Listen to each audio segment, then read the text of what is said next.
स्वागत है आपका हमारे चैनल राष्ट्रभक्ति सर्वोपरि में। आजकल अग्निपथ और अग्निवीरों की बहुत चर्चा है।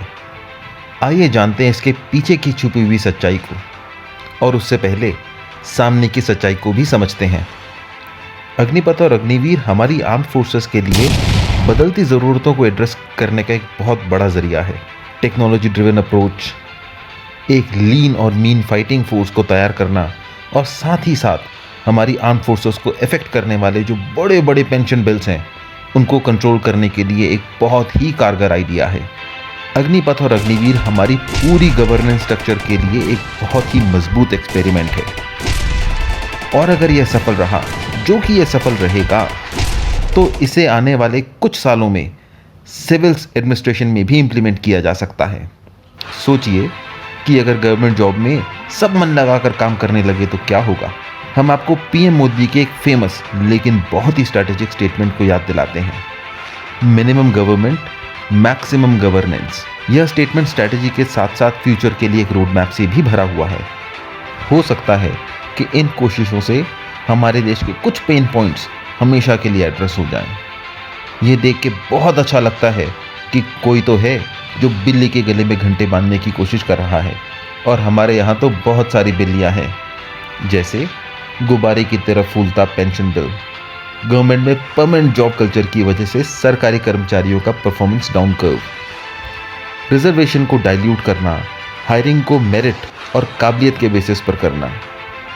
अगर आप मोदी की कैबिनेट में मंत्रियों की अपॉइंटमेंट की गहराई से जांच करते हैं तो आप देखेंगे कि वो पर्टिकुलर टास्क के लिए एक एमपी अपॉइंट करते हैं, और जब यह टास्क पूरा हो जाता है तो वो नेक्स्ट स्टेप के लिए अगले व्यक्ति को चांस देते हैं। एग्जाम्पल के लिए HMO, EAM, oil and gas, HRD ministry, railways, ministry of finance etcetera.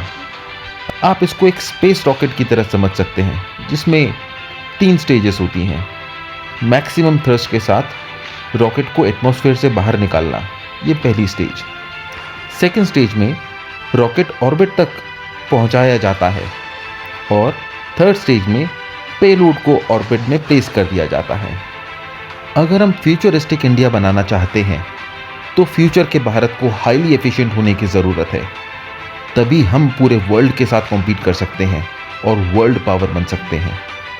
हमारे आज के डिसीजंस और रिफॉर्म्स भविष्य के लिए आधारशिला रख रहे हैं, ताकि इंडिया में फ्यूचर गवर्नमेंट्स भारतीय नागरिकों को वर्ल्ड की बेस्ट सर्विस डिलीवरी दे सकें।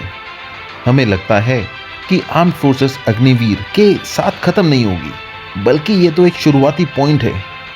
कुछ सालों में आप इसे CAPF यानी कि सेंट्रल आर्म्ड पुलिस फोर्स और अन्य यूनिफॉर्म फोर्सेस में भी देख सकते हैं।